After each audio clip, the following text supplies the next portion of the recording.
سورہ طٰہٰ آیت نمبر 71۔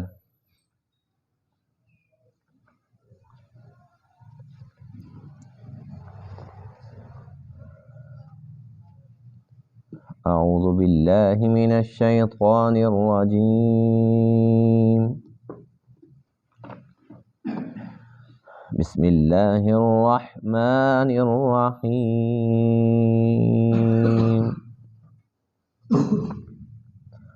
قالوا لن نؤثرك على ما جاءنا من البينات والذي فطرنا فاقض ما أنت قاض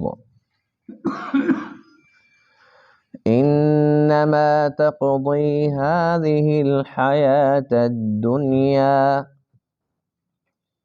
إنا آمنا بربنا ليغفر لنا خطايانا وما أكرهتنا عليه من السحر والله خير وأبقى إنه من يأت ربه مجرما فإن له جهنم لا يموت فيها ولا يحيا ومن يأته مؤمنا قد عمل الصالحات فأولئك لهم الدرجات العلى جنات عدن تجري من تحتها الأنهار خالدين فيها وذلك جزاء من تزكى صدق اللہ العظیم۔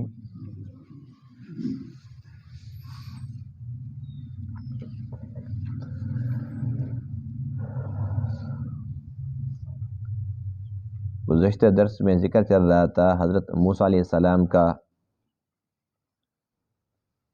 کہ جب آپ کے مقابلے کے لیے فرعون نے ہزاروں کی تعداد میں جادوگر اکٹھے کیے، ان لوگوں نے اپنے اپنے کرتب پیش کیے، اپنی لاٹھیوں کو زمین پر ڈالا، رسیوں کو زمین پر پھینکا، تو وہ بظاہر ایسا محسوس ہوتا تھا کہ سانپ بن کر دوڑ بھی رہے ہیں، کأنہا تسعی، وہ حرکت کر رہے ہیں، دوڑ رہے ہیں، جبکہ حقیقت کچھ بھی نہیں تھی، صرف اور صرف نظر بندی تھی، آنکھوں کا دھوکہ تھا۔ حضرت موسیٰ علیہ نبینا علیہ السلام نے اللہ کے حکم سے جب اپنا عصا مبارک ڈالا، وہ صرف نظر آنے والا سانپ نہیں بنا، حقیقی سانپ بن کر وہ جو مصنوعی سانپ تھے، نقلی سانپ تھے، جو صرف نظر آنے والے تھے، وہ لاٹھیاں تھیں یا رسیاں تھیں، ان سب کو نگل گیا، سب کو کھا گیا۔ اس موقع پر سب سے پہلے وہی جو جادوگر تھے وہ اللہ کے حضور سجدے میں گر گئے اور اپنے ایمان کا اعلان کر دیا۔ اس پر فرعون کو بڑا غصہ آیا، کیونکہ فرعون کے دماغ کی ایک رتی کے اندر بھی ایسی بات نہیں تھی کہ منظر یوں تبدیل ہو جائے گا۔ وہ 100% مطمئن تھا، ریلیکس ہو کے بیٹھا ہوا تھا، کیونکہ جادوگروں نے اس کو بڑا ہی مطمئن کیا ہوا تھا، بڑی تسلی دی تھی کہ جو کام موسیٰ کرتا ہے ہم بھی تو وہی کام کرنے آئے ہیں۔ تو نے بتایا کہ اپنے عصا کو ڈالتے تو سانپ بن جاتا ہے، اس کا ایک عصا، ہمارے پاس کتنی عصا، ہمارے پاس کتنی رسیاں، وہ کام جب ہم سارے کے سارے مل کر کریں گے، عوام یہی دیکھے گی کہ جو کام موسیٰ کرتا ہے یہ سارے کے سارے ہزاروں کی تعداد میں یہ بھی وہی کام کر رہے ہیں، تو موسیٰ کے پاس کوئی حقیقت نہیں ہے، کوئی اللہ کی قدرت کی نشانی نہیں ہے، کوئی معجزہ نہیں ہے، یہ بھی جادو ہے وہ بھی جادو ہے، بس وہیں معاملہ خلط ملط ہو جائے گا۔ لیکن اللہ کو منظور کچھ اور تھا۔ فرعون کی تمام کے تمام تدبیریں خاک میں مل گئی، اللہ کی تقدیر غالب آ گئی۔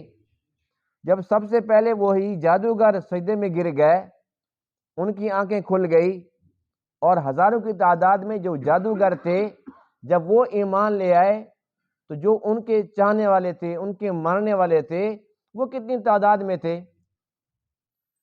تو اسی وقت فی الفور اسی مجمع کے اندر ہزاروں کی تعداد کے اندر لوگ مسلمان ہو گئے، مومن بن گئے۔ اب فرعون کے پلے اور تو کچھ نہیں رہا، فرعون نے دھمکیاں دی اور یہ کہا فَلَأُقَطِّعَنَّ أَيْدِيَكُمْ وَأَرْجُلَكُمْ مِنْ خِلَافٍ، تمہارے ہاتھ پاؤں کاٹ دوں گا، تمہیں سولی پر چڑھا دوں گا، بہت بڑی سزا دوں گا۔ ساری کی ساری جب دھمکیاں اس نے دے دی، جادوگروں نے کیا جواب دیا، اس کا ذکر آج کے درس میں، کیونکہ اب وہ جادوگر نہیں رہے تھے۔ جب آئے تھے تو اس وقت بہت بڑے کافر تھے، اور اس وقت صورتحال یہ ہے کہ وہ بہت بڑے مومن ہوئے کھڑے ہیں، اور ان کا ایمان اتنا بلند ہو چکا ہے کہ ملائکہ بھی رش کریں۔ جو انہوں نے باتیں کی، ایک ایک بات سے ایمان تازہ ہوتا ہے۔ وہ کہنے لگے، پہلی بات یہ کہ اب ہمارے پاس واضح دلائل آ چکے ہیں کہ حضرت موسیٰ علیہ السلام اللہ کے سچے نبی حق پر ہیں۔ جو انہوں نے دکھایا وہ جادو نہیں ہے، وہ معجزہ ہے، اللہ کی قدرت کی نشانی ہے۔ جب ہمیں پتہ چل گیا تو اب ہم سے یہ امید نہ رکھ کہ ہم اس کو چھوڑ کر تجھے ترجیح دیں گے، ہم ترجیح دیں گے تو موسیٰ کو دیں گے اور موسیٰ کے رب کو دیں گے جس نے ہمیں پیدا کیا۔ ہمارے تو آج آنکھیں کھلی ہیں، یہ تو اللہ کا بڑا فضل ہوا اور موسیٰ علیہ السلام کا احسان ہے ہمارے اوپر۔ اللہ تعالیٰ نے کائنات کی سب سے بڑی دولت ایمان سے نواز دی ہے۔ کہنے لگے، اے فرعون جو کر سکتا ہے کر، ہاتھ کاٹتا ہے، پاؤں کاٹتا ہے، گردن کاٹتا ہے، سولی پہ لٹکاتا ہے، جو کر سکتا ہے کر، ہم نے فیصلہ کر لیا ہے کہ بس اب اللہ کی محبت دل میں سما گئی ہے۔ اب اللہ کی محبت جب دل میں آئی گئی ہے تو اس محبت پر ہم اپنا خاتمہ چاہتے ہیں، تو کیا کر لے گا؟ بڑی سے بڑی سزا کیا دے گا کہ ہماری دنیا کی زندگی ختم کر دے گا، ہماری زندگی کا خاتمہ کر لے گا۔ اب اس زندگی سے ہمارا پیار ختم ہو گیا، اب پیار ہے تو ہمیں آخرت کی زندگی سے۔ اور کہنے لگے اب ہم تو یہ چاہتے ہیں کہ اب تک جو ہم سے غلطیاں ہوئی، اتنا بڑا جرم کیا، ہم کفر کرتے تھے، ہم جادو کرتے تھے اور اللہ کے نبی موسیٰ کے مقابلے پر آئے ہوئے تھے، اب تو بس ایک ہی چاہت ہے کہ اللہ تعالیٰ سے ہم معافی مانگیں، اللہ تعالیٰ ہماری ان خطاؤں کو معاف فرما دے۔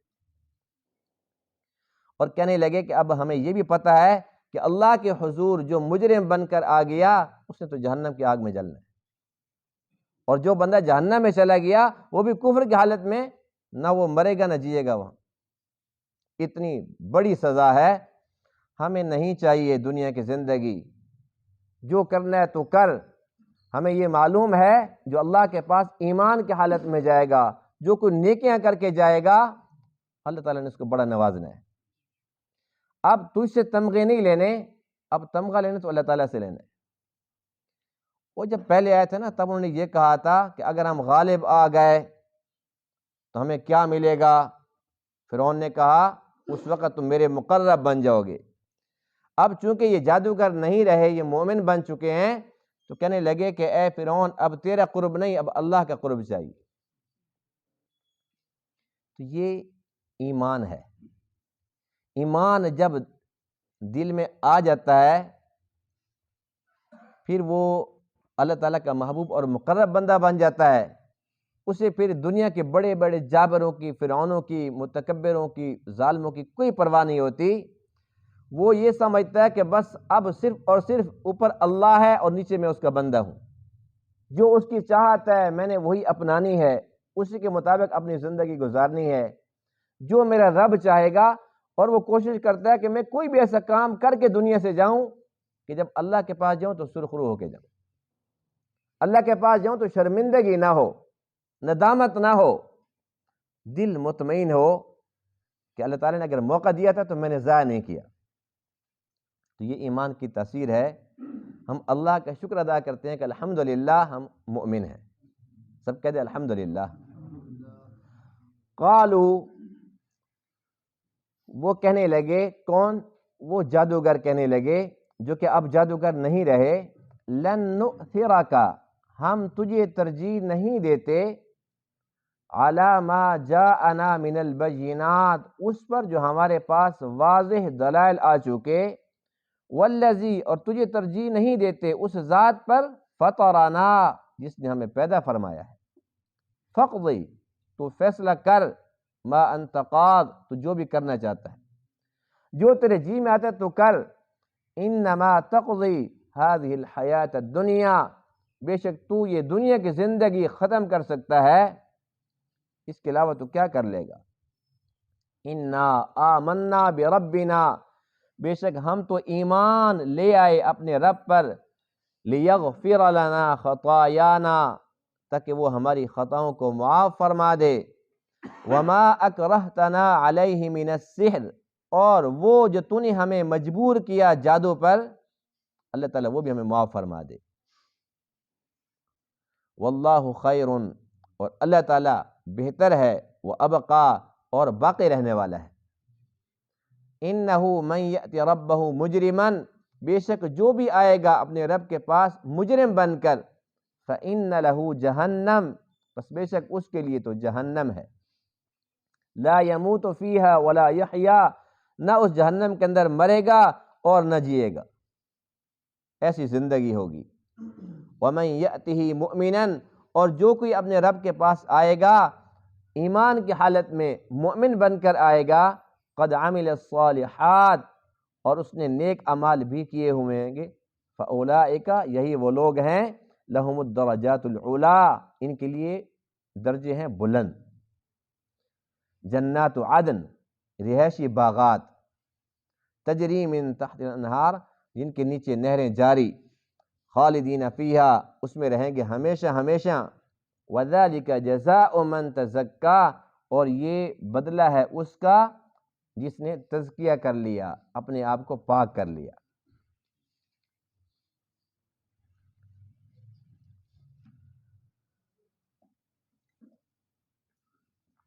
ایمان کی یہ تاثیر ہے کہ جب اللہ تعالیٰ کسی بندے پر اپنا فضل فرماتا ہے، اس کو ایمان کی دولت سے نوازتا ہے، تو اللہ کی محبت اس کے اندر ایسی سما جاتی ہے کہ وہ اپنی دنیا کی زندگی ختم تو کر سکتا ہے لیکن ایمان چھوڑ نہیں سکتا،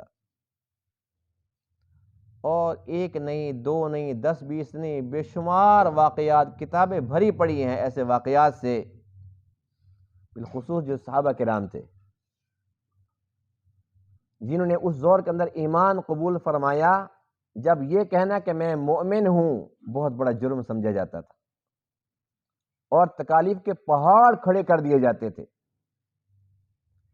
لیکن اللہ تعالیٰ نے بھی ہر دور کے اندر جو اس دور کے لائق تھے انہی کو منتخب فرمایا۔ آج ہم بھی کہتے ہیں نا، آج کل ایسی ایسی نعتیں بھی بنی ہوئی ہیں، ہوتی تو صرف زبان سے ہیں، دل سے تو وہ ہوتی نہیں ہیں، کہ کاش میں اس دور میں پیدا ہوتا، نبی کے دور میں پیدا ہوتا، لیکن ہماری شکل ہے ایسی، شکر الحمدللہ کہ اس دور میں پیدا نہیں ہوئے۔ کوئی شک نہیں کہ وہ بہت بڑا اعزاز تھا، اور وہ ایسا اعزاز ہے کہ جس نے ایمان کی حالت میں آقا علیہ السلام کی زیارت کی اور اسی پر اس کا خاتمہ ہو گیا، یہ صرف اور صرف آقا علیہ السلام کی جو نظر مبارک ہے، یہ جو دیدار جس کو نصیب ہو گیا، اتنی بڑی دولت ہے کہ تمام دنیا کے کتب غوث ابدال مل کر ایک ادنا درجے کے صحابی کی پاؤں کی گرد کا مقابلہ بھی نہیں کر سکتے۔ دولت تو بہت بڑی ہے، ہم کہہ تو سکتے ہیں زبان سے، کاش کہ میں بھی اس دور کے اندر پیدا ہوتا، کتنا مزہ آتا، آقا علیہ السلام کا دیدار کرتا، میں آنکھوں کو ٹھنڈا کرتا، لیکن جو ہماری اوقات ہے اللہ نے ہمیں اپنی صحیح اوقات میں رکھا ہے۔ وہ تو بلال حبشی تھا رضی اللہ تعالی عنہ، جس کو جتنا مارا جا رہا تھا وہ کہتا تھا احد احد، وہ ایک ہے، وہ ایک ہے۔ کیا خیال ہے اگر بلال حبشی کی جگہ پر ہم میں سے کوئی ایک ہوتا، جیسے ابو جہل ایک تمانچہ رسید کرتا، تو ہماری زبان سے نکلتا احد احد، سوال ہی پیدا نہیں ہوتا۔ ہم اسی وقت ابو جہل کی بغل کے اندر جا کے کھڑے ہو جاتے، ابو جہل پارٹی کے اندر کھڑے ہو جاتے، کہتے ادھر بڑا مشکل کام ہے۔ آج دیکھ لو نا، اس دور کے اندر ہم اتنے کمزور ہیں کہ 5 وقت کی باجماعت نماز پڑھنے کے لیے ہمیں تکلیف ہوتی ہے۔ نماز پڑھتے ہیں تو ہم کس رنگ سے پڑھتے ہیں، کیسے پڑھتے ہیں، ہم سب جانتے نہیں ہیں۔ اگر آج حکم مل جائے کہ تم سارے کے سارے جہاد پر نکل جاؤ، کوئی کہے گا جی میرا تو بازو خراب ہے، کوئی کہے گا جی میرے گھٹنے میں درد ہے، کوئی کہے گا میں تو ایک گردے کے ساتھ پھر رہا ہوں، کوئی کہے گا جی میری تلی فارغ ہے، کسی کا جگر فارغ ہے، یعنی کوئی بندہ صحیح سالم نہیں بچے گا، سارے کے سارے معذورین کے ساتھ میں کھڑے ہوں گے۔ وہ عمرو بن جموح تھے رضی اللہ تعالیٰ عنہ، جو حقیقتاً ٹانگ سے معذور تھے۔ اللہ کے نبی نے منع فرمایا کہ تو معذور ہے، تجھے رخصت ہے، اجازت ہے، جاؤ گھر میں جا کر بیٹھ جاؤ۔ کہنے لگے اللہ کے رسول میرا دل چاہتا ہے کہ میں اس لنگڑی ٹانگ کے ساتھ جنت کی زمین روندوں، میرا دل چاہتا ہے، بے شک معذور ہوں لیکن میرا دل جوان ہے، میرا جذبہ جوان ہے، خدا کے لیے مجھے لے کر جاؤ۔ اور گھر سے نکلتے ہوئے دعا کر رہے ہیں، اے اللہ مجھے واپس نہ لے کے آنا۔ جو حقیقی معذور تھے اس دور کے، ان کا یہ ایمان ہے۔ اور ہم ہٹے کٹے بالکل ٹھیک ٹھاک ہیں۔ اگر اسلام کوئی قربانی مانگتا ہے کہ تم پیسہ خرچ کرو تو ہم کہتے ہیں جی قرضہ بہت ہے میرے اوپر، میرے تو اپنے حالات ہی ٹھیک نہیں ہے، جان تو ہم کیا دیں گے، ہم تو یہ جو کہتے ہیں نا پیسہ ہاتھ کی میل ہے، ہم یہ میل بھی اللہ کو دینے کے لیے تیار نہیں ہے۔ ایمان اتنا کمزور ہے، اور ڈینگے کیسی مارتے ہیں، دعوے کیسے کرتے ہیں، کاش اس دور میں پیدا ہوتا۔ وہ بلال حبشی تھے، حضرت خباب تھے، حضرت خبیب تھے رضی اللہ عنہم اجمعین۔ ایک صحابی رسول ہیں حضرت حبیب بن زید رضی اللہ تعالیٰ عنہ، حضور علیہ الصلوۃ والسلام نے مسیلمہ کذاب لعین کے پاس بطور سفیر بھیجا، جاؤ میرا پیغام اس کو دے کر آؤ۔ حالانکہ سفیروں کو ہر دور کے اندر تحفظ حاصل رہا ہے۔ اللہ کے نبی کے سفیر بن کر گئے تو مسلمہ نے کہا یہ بتاؤ کہ میرے بارے تیرا کیا خیال ہے، اللہ کا نبی ہوں کہ نہیں ہوں؟ کہنے لگے کہ میرے ذرا کان جو ہے نا یہ بات سن نہیں رہے۔ اچھا تو یہ بتاؤ کہ محمد کے بارے میں کیا خیال ہے صلی اللہ علیہ وسلم؟ کہتے اللہ کے سچے رسول ہیں۔ اچھا میرے بارے کیا خیال ہے، میں نبی ہوں؟ کہتے اچھا یہ بات میں سن نہیں رہا ہوں۔ 3-4 بار جب اس نے یہ بات دہرائی، اس نے کہا جب میری باری آتی ہے تیرے کان بہرے ہو جاتے ہیں، اور جب تیرے نبی کی باری آتی ہے تب کہتا ہے میں بالکل ٹھیک ٹھاک ہوں، سن رہا ہوں، بالکل تو سنتا بھی ہے، اور تو کہتا ہے جی واقعی اللہ کے سچے نبی ہیں۔ اس نے کہا مجھے ساری بات سمجھ آ گئی کہ تو مجھے مانتا نہیں ہے۔ اس نے اپنے کارندوں کو حکم دیا کہ اس کو پکڑ لو اور ایک ایک جوڑ الگ کرو،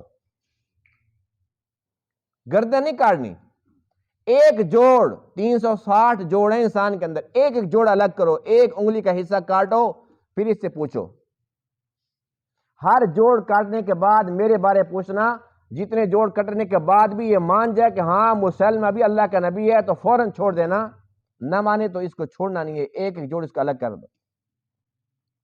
ہر جوڑ کٹنے پر اسے پوچھا جاتا اور وہ کہتا ہاں مسلمہ کذاب ہے، جھوٹا ہے، اور محمد علیہ السلام اللہ کے سچے رسول ہے۔ ہر جوڑ پر یہی دہراتا رہا۔ بتائیے کیا ہم میں سے کوئی ایک بھی ہوتا کر لیتا برداشت؟ ہم کہتے چلو مجبوری کا عالم میں کہہ دیتا ہوں، پھر اس کے بعد کہہ دوں گا میں کون سے کو دل سے کہہ رہا تھا، یعنی 100 ہیلے حجتیں کئی باتیں نکال لیتے، لیکن وہ کھرے انسان۔ صحابہ کرام ایسے تھے جن کے اندر جو ایمان تھا، اللہ کا قرآن ان کے ایمان کا گواہ ہے، معیاری ایمان۔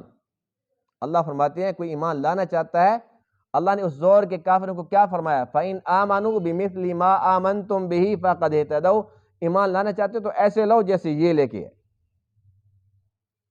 جب اللہ نے فرمایا کہ ایمان لے آؤ جیسے صحابہ ایمان لے آئے، كَمَا آمَنَ النَّاسِ، وہ کہنے کہ قَالُوا أَنُؤْمِنُ كَمَا آمَنَ السُّفَهَاءُ، ہم ایسے ایمان لائیں جیسے یہ بے وقوف ہیں، پاگل ہیں۔ اللہ فرماتے ہیں الا انہم ہم السفہاء ولکن لا یعلمون، سن لو یہ خود بے وقوف ہیں، اتنے بے وقوف ہیں کہ اپنی بے وقوفی کا علم بھی نہیں رکھتے، اتنے احمق اور بے وقوف ہیں۔ یعنی صحابہ نے جواب نہیں دیا، اللہ نے جواب دیا۔ ایسی پاک ہستیاں تھی وہ۔ تو ایک ایک جوڑ اپنا الگ کروا لیا، جان اللہ کے سپرد کر دی، لیکن اپنے موقف سے پیچھے نہیں ہٹے۔ فرمایا کہ مسلمہ کذاب ہے، جھوٹا ہے، اللہ کا نبی نہیں ہے، اور میرا ایمان ہے کہ محمد علیہ السلام اللہ تعالیٰ کے سچے رسول اور نبی ہیں۔ تو یہ ایمان کی تاثیر ہے۔ آج ہم تو بڑے ہی کمزور ہیں۔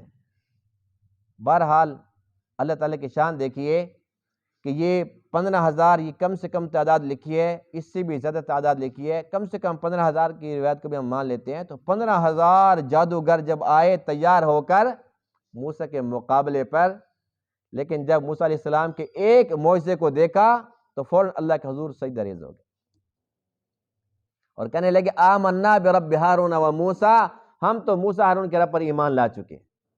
اب اس نے کتنی دھمکیاں دی، اور قرآن تو اس بات پر خاموش ہے کہ جو سزائیں فرعون نے تجویز کی، جو دھمکیاں دی، اس پر عمل کیا یا نہیں کیا، لیکن جو وہ ظالم اور جابر تھا، کیا وہ صرف زبان سے کہہ کر خاموش ہو گیا ہوگا؟ اس نے ہاتھ پاؤں کاٹے اور اس نے سولی پر لٹکایا، سارا کچھ کیا، لیکن اس کے باوجود انہوں نے سب کچھ قبول کر لیا، لیکن اللہ کے ہاں جو وہ مقرر بن چکے تھے، صبح آئے تھے تو بہت بڑے کافر تھے، اور ضحیٰ کا ٹائم تھا نا، چاشت کا وقت تھا، جب مقابلہ شروع ہوا اس وقت تک وہ کافر تھے بہت بڑے، اور سورج ڈھلنے کے وقت تک وہ کامل ایمان والے بن چکے تھے، سورج غروب ہونے سے پہلے پہلے وہ شہادت کے درجے پر فائز ہو چکے تھے، شہید بن چکے تھے۔ خوش نصیب تھے کہ نہیں تھے؟ تو یہ ایمان کی تاثیر ہے یا نہیں ہے؟ ایمان جب آ جاتا ہے اللہ کے فضل و کرم سے، پھر انسان جان تو دے سکتا ہے لیکن مرتد نہیں ہو سکتا، ایمان چھوڑ نہیں سکتا، اللہ کا فضل الحمدللہ۔ بہرحال ایک وہ دور تھا، لیکن آج کل جو صورتحال چل رہی ہے، ہم مسلمان ایمانی سطح پر اتنے ہم گر چکے ہیں، اخلاقی سطح پر اتنے گر چکے ہیں، اتنے گر چکے ہیں کہ بات کرتے ہوئے بھی شرم آتی ہے کہ آج کا مسلمان اگر برطانیہ جانا چاہتا ہے اور ویزا نہیں لگ رہا تو مشیر مشورہ دیتے ہیں کہ تم لکھ دو کہ میں احمدی ہوں، قادیانی ہوں، تو جلدی ویزا لگ جائے گا، کہ چلو لکھ دو کوئی بات نہیں۔ آج یہ ایمان ہے، یعنی ایک جنت کا ویزا نہیں چاہیے، جنت کا ٹکٹ نہیں چاہیے، برطانیہ کا چاہیے۔ اللہ نے پیدا فرما سے روزی دینی کہ نہیں دینی؟ جو بندہ وہاں نہیں جائے گا بھوک سے مر جائے گا، دارالکفر میں جائے گا تو وہاں سے اس کو کیا ملنا ہے؟ جو روزی اللہ نے لکھی ہو تو ملنی ہی ملنی ہے۔ جہاں پر ایمان خطرے میں پڑ جائے، جہاں پر عبادت خطرے میں پڑ جائیں، وہاں پر ہجرت کر کے جانا صرف روٹی روزی کے چکر میں، یہ کہاں کی عقل مندی ہے؟ معلوم نہیں ہے کہ جب لکھوا دیا قادیانی، ادھر تو کام ختم کر دیا، اب وہاں پہنچتا بھی ہے کہ نہیں پہنچتا؟ اس سے پہلے جہنم کے اندر نہ پہنچا کھڑا ہو۔ کتنا کمزور ہو گیا ہمارا ایمان۔ آج ہمارا ایمان اتنا کمزور ہو گیا کہ صرف 10 روپے اگر پڑے ہوئے اور دیکھتے ہیں کہ کوئی دیکھ نہیں رہا، اٹھا کر جیب میں ڈال لیتے ہیں۔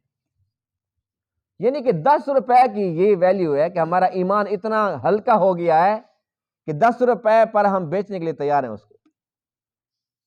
میں سچ کہہ رہا ہوں جھوٹ کہہ رہا ہوں؟ حقیقت یہی ہے کہ نہیں ہے؟ اور باتیں کیا کرتے ہیں، کاش دور پیغمبر میں پیدا ہوا ہوتا۔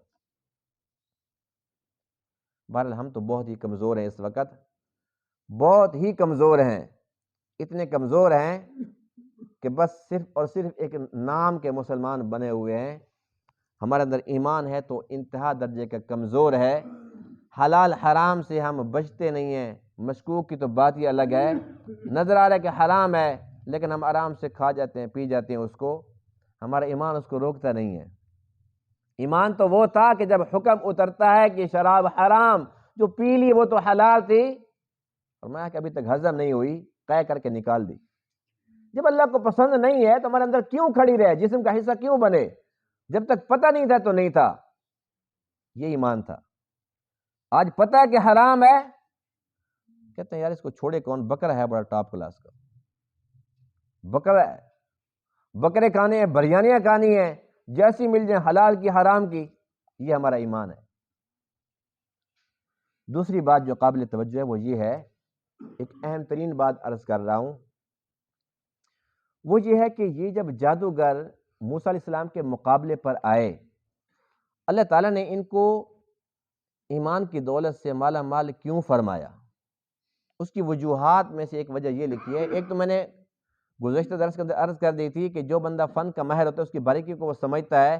یہ جانتے تھے کہ جو ہمارے پاس ہے وہ جادو ہے، اس کی حدود اربع سے ہم واقف ہیں. جو موسیٰ علیہ السلام نے کیا یہ جادو سے اوپر کی چیز ہے. ایک وجہ تو یہ تھی. دوسری وجہ جو اس سے زیادہ اہم تھی وہ یہ ہے کہ جب فرعون نے ان کو موسیٰ علیہ السلام کے مقابلے میں کھڑا کیا تو اس نے چونکہ بڑے بڑے لالچ دیے کہ تم میرے مقرب بن جاؤ گے، میرے ساتھی بن جاؤ گے، جو مانگو گے دوں گا. انہوں نے کہا کہ جب موسیٰ علیہ السلام کا مقابلہ کرنا ہے، عوام کو گمراہ کرنا ہے، تو ہم ایسا کرتے ہیں کہ لباس بھی موسیٰ والا پہنتے ہیں. یعنی کہ جس طریقے سے موسیٰ علیہ السلام ظاہری طور پر نظر آتے ہیں نا، جو ان کا حلیہ ہے، ہم بھی حلیہ بھی وہی. کیونکہ جب وہ عصا پھینکے تو وہ سانپ بنتا ہے، ہم بھی عصا پھینکے سانپ بنتا ہے. لیکن جب دنیا والے دیکھیں گے کہیں گے ہاں لباس بھی ایک جیسا ہے، شکل و صورت بھی ایک جیسی ہے. ایک ہی جیسے جب بنیں گے تو تب لوگوں کو دھوکہ ملے گا نا. لوگوں کو پتہ نہیں چلے گا کہ یہ نبی ہے، یہ جادوگر ہے.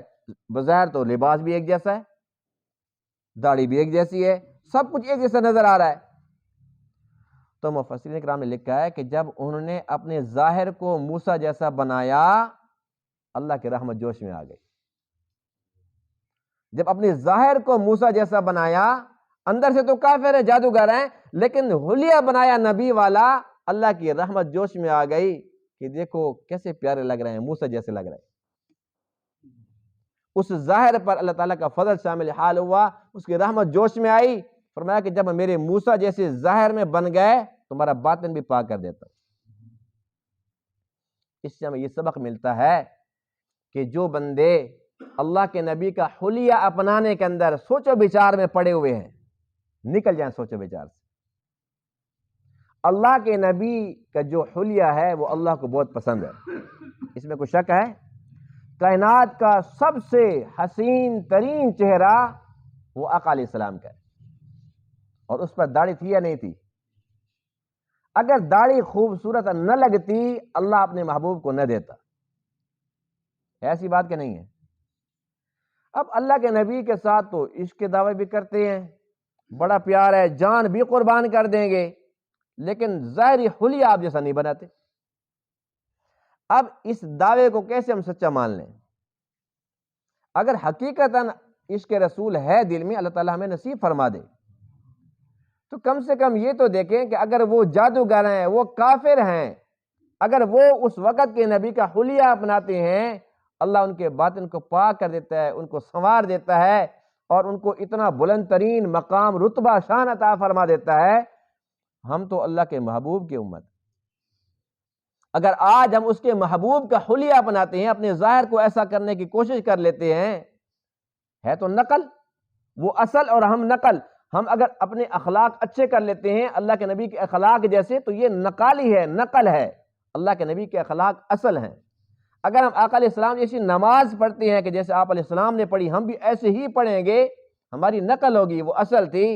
اللہ فرماتے کہ تم میرے محبوب کی نقل تو کر کے دیکھو، وہ اصل ہے، تم نقل کرو، تمہاری نقل کو بھی میں قبول کرنے کے لیے تیار ہوں. ہمیں چاہیے کہ اپنے ظاہر کو سنواریں، باطن ہمارے اللہ نے خود سنوارنے ہیں.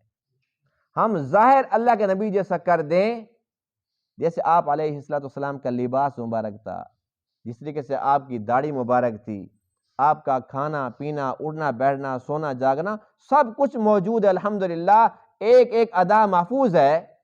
ہم ایسے ظاہر کو اپنا لیں، اللہ کی رحمت جوش میں آگی کہ نہیں آگی؟ ایک حدیث پاک ہے، میں کئی مرتبہ آپ کو بھی سنا چکا ہوں، اور میں جب یہ پڑھتا ہوں تو حقیقت ہے کہ مجھے بہت زیادہ ڈر لگتا ہے. ایک حدیث پاک میں ہے، حضور علیہ السلام حوض کوثر کے اوپر تشریف فرما ہوں گے، اور فرشتے کچھ لوگوں کو پکڑ کے گھسیٹ کر جہنم کی طرف لے کر جا رہے ہوں گے. تو آپ علیہ السلام فرمائیں گے کہ او یہ تو میرے امتی ہیں، اور فرشتوں رک جاؤ، یہ میرے امتی ہیں.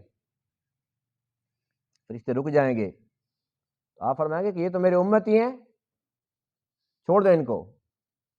وہ فرشتے کہیں گے کہ اے اللہ کے رسول، یہ وہ لوگ ہیں جنہوں نے آپ کے بعد آپ کے طریقے کو بدل ڈالا تھا. کیا کیا تھا؟ طریقہ بدل ڈالا تھا. یعنی کہ سنتیں چھوڑ کر انہوں نے بدعت کو اہمیت دی. یہ بدعتی لوگ ہیں، بدعتی ٹولہ ہے. اب اللہ کے نبی پہلے کتنا پیار فرما رہے تھے، اب اللہ کے نبی فرماتے ہیں سحقاً سحقاً لمن غیر بعدی، انہیں دور کر دو، دور کر دو جنہوں نے میرے بعد میرے طریقے کو بدل دیا، لے جو جہنم کے اندر.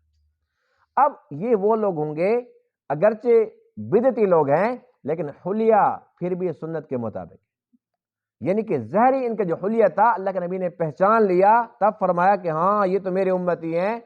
کیوں؟ حدیث پاک میں ہے کہ جو بندہ نمازی ہوتا ہے اس کے جو وضو کے اعضاء، جب وضو کرتے ہیں نا، وضو کے اعضاء اس کی قیامت کے دن چمکیں گے، اسے نور نکلے گا، اللہ کے نبی پہچان لیں گے او یہ تو میری امت کو یہ فضیلت حاصل تھی، یہ میرا امتی ہے. پھر یہ کہ داڑھی ہوگی، حلیہ ہوگا، ہاں یہ تو میرا امتی ہے. اب بتاؤ کہ بے شک اندر سے وہ جو بھی تھے ان کے لیے بعد میں جو بھی حکم ارشاد فرمایا، لیکن پہلے تو ظاہر پر پیار آیا نا. لیکن وہ انسان جس کا حلیہ آقا علیہ السلام جیسا نہ ہو، جس کا ظاہر خلاف شرع ہو، خلاف سنت ہو، اس کی اللہ کے نبی سفارش فرمائیں گے، اس کو پہچانیں گے؟ پہچاننے سے انکار فرما دیں گے، اس کا میرا تعلق واسطہ ہی نہیں. بہت آسان کام ہے، کچھ مشکل نہیں ہے.